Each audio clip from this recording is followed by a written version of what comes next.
Hey y'all, welcome back to the channel. On today's video, we are going to be learning how to make these shorts with pleats.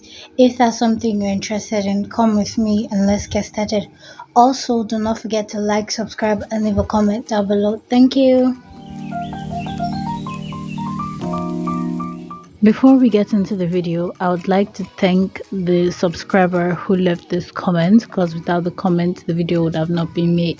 And I would have not been reminded that I had to make it. Okay, so here are the things that you're going to be needing, measurements and all that you're going to be needing for this project. I already went ahead to fold my fabric into two, and what I'm doing here is using my crotch measurement to determine how much fold I'm going to get. We're going to start everything we're going to be doing from the front part. So here I'm going to mark out the difference from the waist to the hip, and for this person, her waist to her hip difference is 8. Now if you're on a bigger side or a more bigger side than this person, you can go ahead and mark out 9, 10 or 11 depending on your length in life. What I mean is how tall you are. Okay, so now that we've done that, I'm going to go ahead and mark out 12. Now the reason why we're marking out 12 is that we're going to be going ahead at the end of the day to add pleats to this, like you already know, and the pleats that we're going to be adding is also going to add to the length of the shorts. So it depends on how short you want the shorts to be or how long you want the shorts to be. Now this here, I'm going to be labeling hip, right? And here is the length line, like we already established. From the hip line, I'm going to be going down by 2.25 of an inch. And the reason being, when you divide your hip measurement by 4, you get your normal measurement. For this person, I got 9, and then I divided 9 by 4 again, and I got 2.25, and that's what I'm marking here. So here I'm taking measurements based on the fact that if we're going to add a band to this, and for me, I'm adding a 2 inches band, hence the 2 inches that I'm going up by. And if I'm doing that and I'm measuring correctly, this is going to be a length 40, right? Okay, so here we have 12 without the band, and with the band we have a length 14. Sorry, not 40, my mistake. Okay, the next thing we're going to do is putting our main measurements. Now, like I said before, this person's measurement divided by hip measurement divided by 4 is 9. So we're going to go ahead and mark out 9 all across these lines that we've already created before, lines all the way to the length line.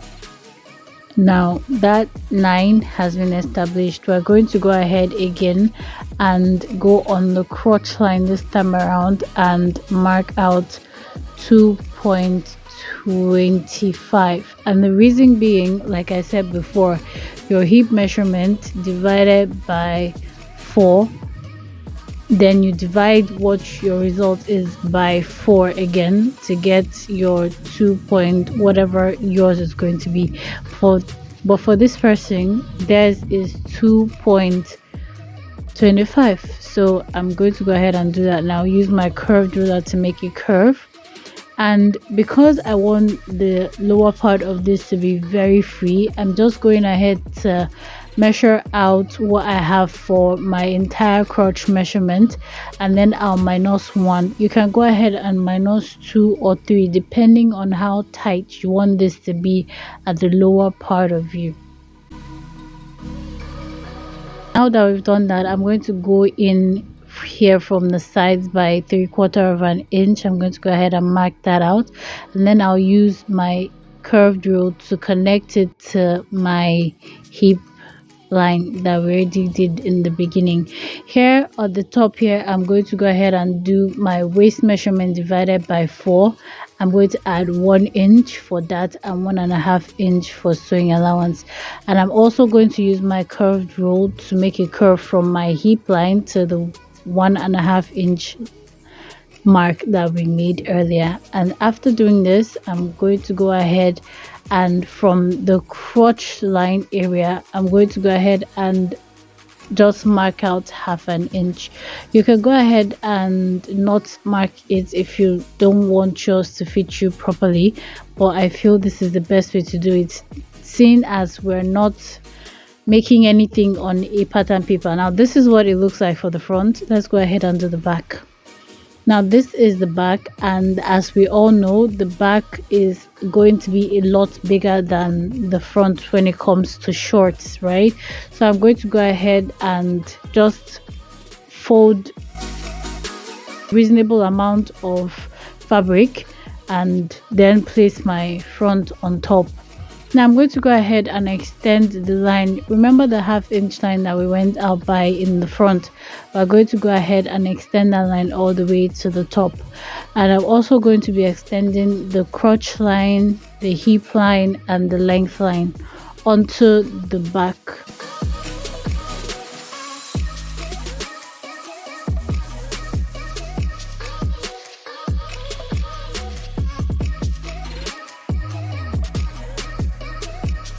Now that we've done all that, I'm going to go ahead and mark out 2 3/4 inch at the back for the back, and I'm going to do this all around.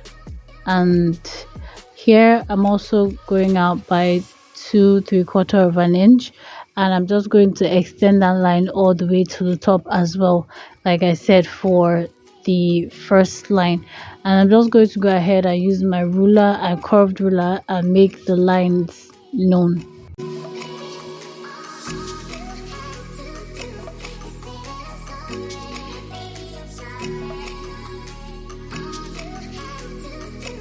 After doing that, I'm going to go ahead and go up by 1.5 inch, and I'm just going to extend it all the way to my 2 3/4 inch line. And what I'm doing is very important in terms of sometimes when we sit, we always pull right at the back, so this is going to prevent all that from happening. And you see how slanted my tape is? That's how slanted yours should be, and it should not go all the way into the back of the front. It shouldn't go all the way to the top. It should just be somewhere in the middle.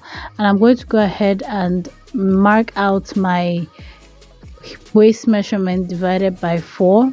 I'll add my 1 inch for that and 1.5 inch for sewing allowance on a slanted motion, just like this. And I'm going to go ahead and use my ruler. And what I want you to see is when I put the front down, it doesn't go all the way in and it doesn't go all the way out. It's just in the middle. After I roll my line, I'm going to go ahead and use my curved rule and connect my 1.5 inch line to my hip line to create a curve. And I don't know why I forgot to extend the length line on this as well, but I later did that here. That's what I'm doing right now, and I'm going to go in as well by 3/4 inch. Mark that out and then use my hip curve to connect from that point to the hip line as well. So this is what the back is going to look like when you're done with everything you're doing, and I'm just going to go ahead and cut.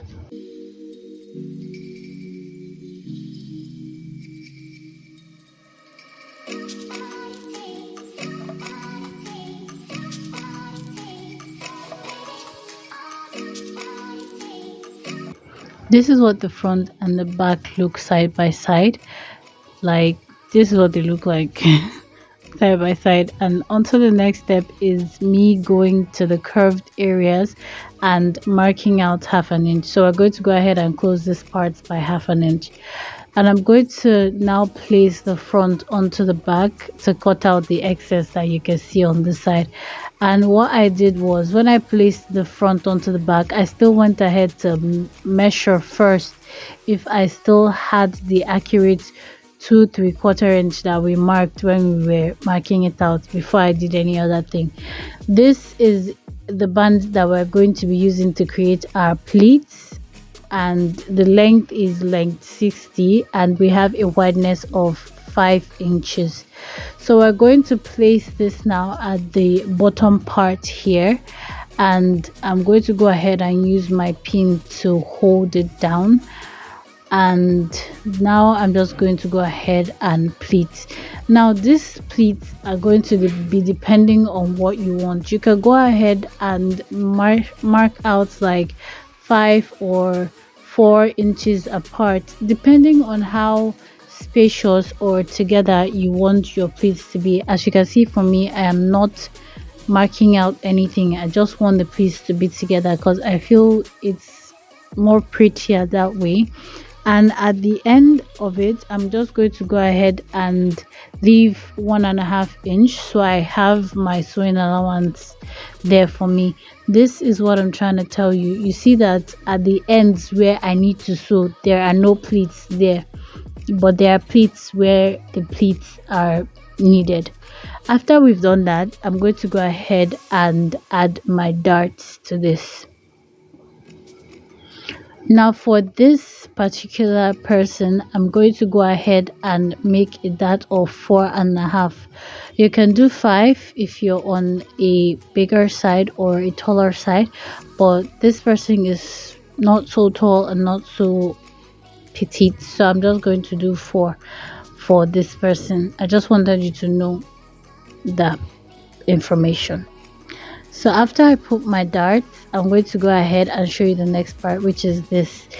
I'm going to be adding a pocket to this, but just a one-sided pocket, and I'm doing it for you. So what I did here was mark out 4, and for the length of it, I'm going to be doing 6. Now this 6 is going to be depending on how deep you want your pockets to be. I like 6. 6 is really deep. You can do 5 or 4, depending again on how deep you want the pockets to be, right?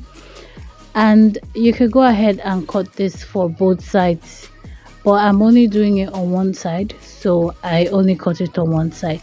Now for the replacement of this, we're going to be doing a cut together kind of pocket, in the sense that only one side is just going to be having the crest of slant, if you understand what I mean. And I'm just going to go ahead here. I did 14, so wideness is 14. You can do 15, but 14 is okay. And then I did a length of 9, and I'm just going to go ahead and fold it. Now this is what the bucket is going to look like when we're done. It's going to be on a fold, and because of that, I had to do the wideness of 14. I hope you now understand why it was that wide. After we do that, we're going to go ahead and get our shorts and just place it right sides facing each other, and then just go ahead and trace out the part that you already cut before. This is what it's going to look like. This is what I meant when I said only one side is going to be bearing the crest of slant. Now we're just going to go ahead and use our pin to hold this down. Use several pins if you have to. Hold this down, and then go ahead and sew by 1/2 inch. After I sew by 1/2 inch, I'm going to go ahead and beat it down, but I'm going to beat it down towards the pocket part. We're done with the darts now, and this is what it looks like both for the front and the back, and this is what the pocket is looking like so far. So I'm going to go ahead and fold this onto the inside of it and just place it like so, making sure that these ends meet each other, and I'm going to go ahead and use my pin to hold it down.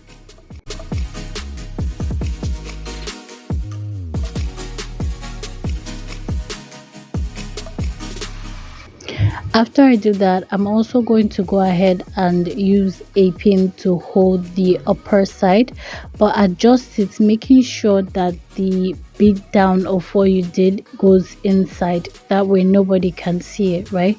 And now go ahead and sew both of the parts that I use the pins to hold, and also iron. This is what the result looks like. Look at how neat this is, and I'm not even done yet.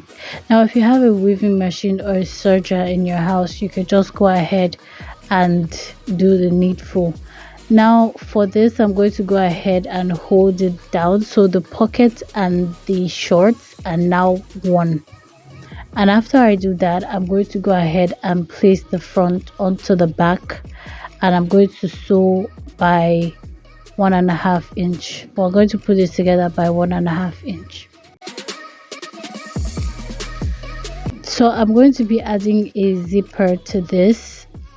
If that information did not get to you by now, I'm going to be adding a zipper to this. So I'm only going to be closing one side by 1.5 inch, and then the other side is also going to be closed by 1.5 inch, but not all the way to the top. So I'm just going to determine how low or how high I want the zip to start from, and then I'll close it by 1.5 inch. But before I do that, I'm going to go ahead and add a band to this. Now I already have a video up on the channel on how to draft and cut the perfect band for anything, both skirts, shorts, trousers, you name it. So after I have done that, which is the band, I'm going to go ahead and close the bottom part, or else this is just going to look like a skirt to you. So what I'm going to do is make sure that both parts of the bottom are sitting onto each other, like very closely. And I'm just going to use several pins to hold this down and close it by 1/2 inch. After I do that, I'm going to go ahead and add my zip to this, and then I'll come back and show you the final result. So this is what this looks like, and let me just say, it is the prettiest thing I ever did see. It is so beautiful and so neat, and yeah, we did everything we had to do. I forgot to tell you guys something. Y'all, please, when you finish doing your pleats, just go ahead again and beat it down. That way the pleats will not be going up and everywhere in everybody's face. Now I hope you try this out for yourself, and I hope that you love yours. I hope you enjoy the process of making yours as much as I enjoyed the process of making mine. With that being said, y'all, please do not forget to like, subscribe, and leave a comment down below. Don't forget to turn on your notification bell so you'll be notified when I post a new video. Don't forget to love yourself, because I love you, and have a beautiful day or night, whichever it is you live for. Bye.